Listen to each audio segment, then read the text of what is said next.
কে হয় আপনার? উনি আমার হাজবেন্ড। আচ্ছা আচ্ছা, কয় ছেলে মেয়ে আপনার? আমার 3 মেয়ে, ছেলে নাই। আমি ইস, কত কষ্ট হচ্ছে তুলতে, এভাবে সব সময় এইভাবে সবসময়, এখন তো শুকনা একটু ভালোই হয়, পাক হইলে পানি পাক হয়ে যায়, পানির মধ্যে আসি, পানির মধ্যে ওনার নাম কি? আবু বকর সিদ্দিক। হ্যাঁ, হ্যাঁ। আমি আসার সময় শুনলাম আপনাদের এখানে একটা বাজার আছে, ওনার নামে সেই বাজারটার নাম বাউন বাজার, তাই না? ইনি আগে দোকানে গেছিল সর্বপ্রথম, এই 30 বছর দোকানে আচ্ছা, প্রিয় দর্শক, পাবনা চাটমোহর কাটিঙ্গা গ্রামের অতি পরিচিত একটা মুখ সিদ্দিক চাচা, উনার নামেই একটা বাজারের নামকরণ হয়েছে, সেটা হচ্ছে বাউন বাজার। কিন্তু জানেন কি এই বাউনের বর্তমানে কি অবস্থা?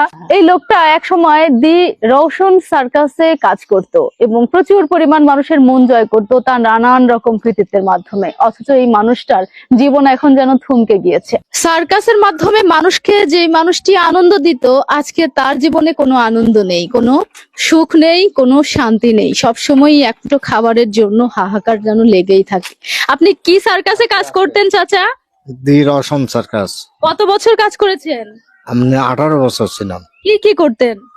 জোকারি করতাম, মানুষকে আনন্দ দিতেন, ফুর্তি দেওয়া। আচ্ছা, এখনো কি সেই দুই একটা ডায়লগ মনে আছে? এখন হাত পা নষ্ট হয়ে গেছে, মা তো দেখাবো কেবা করে, দেখার মতন ক্ষমতা নাই। এখন শুধু এই যে এইভাবে বসে থাকি। মানে এই এক টুকরো গাড়িতেই এখন আপনার পৃথিবী? হ্যাঁ, পৃথিবী আমার এই এক টুকরে গাড়িতে। এখন আগেকার দিনের কথা মনে পড়ে না? মনে পড়লে তো এখন সে শক্তি পাইনি, আল্লাহ কাছে দুঃখ করে তো কোনো প্রকাশ করতে পারিনি। তো আনন্দ ছিল আপনার জীবনে, আপনাকে দেখে কত গ্যালারি ভর্তি মানুষ হাসতো। আনন্দ করেছে, কত লোক ফুর্তি করেছে, কত লোক পুরস্কারও দিছে। সে দিনগুলো কোথায়? সেই দিনগুলো আল্লাহর দুনিয়ার থেকে লেগে গেছে।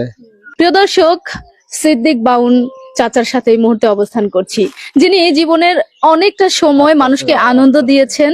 সার্কাস, রওশন সার্কাসের মতো সার্কাসের অংশ হয়ে তিনি কাজ করেছেন এবং মানুষের মনে আনন্দ দিয়েছেন। আজকে এই মানুষটা ভাত পায় না। এই দেখেন, পাশে অসহায় স্ত্রী দাঁড়িয়ে আছে, 3 কন্যা সন্তানের জনক। এই লোকটার যে কি বেহাল দশা, এটা আসলে নিজের চোখে না দেখলে বুঝতাম না। তাহলে এখন কিভাবে আপনার দিনকাল কাটছে? শুধু বয়স টাকা, উপায় নাই, খারাপ হতে পারি না। তাহলে সংসার কিভাবে চলছে চাচা?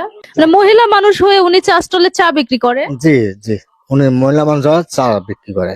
আরে, ভাগ্য কোথাও কোথাও সত্যি নির্মম, তাই না? দেখেন, শারীরিক অক্ষমতা তো রয়েছে, তারপরও আল্লাহ 3টা মেয়ে সন্তান দিয়েছে, একটা পুত্র সন্তান দেয়নি হয়তো যে রোজগার করে খাওয়াবে। আসলে সবকিছুই মহান আল্লাহর ইচ্ছা।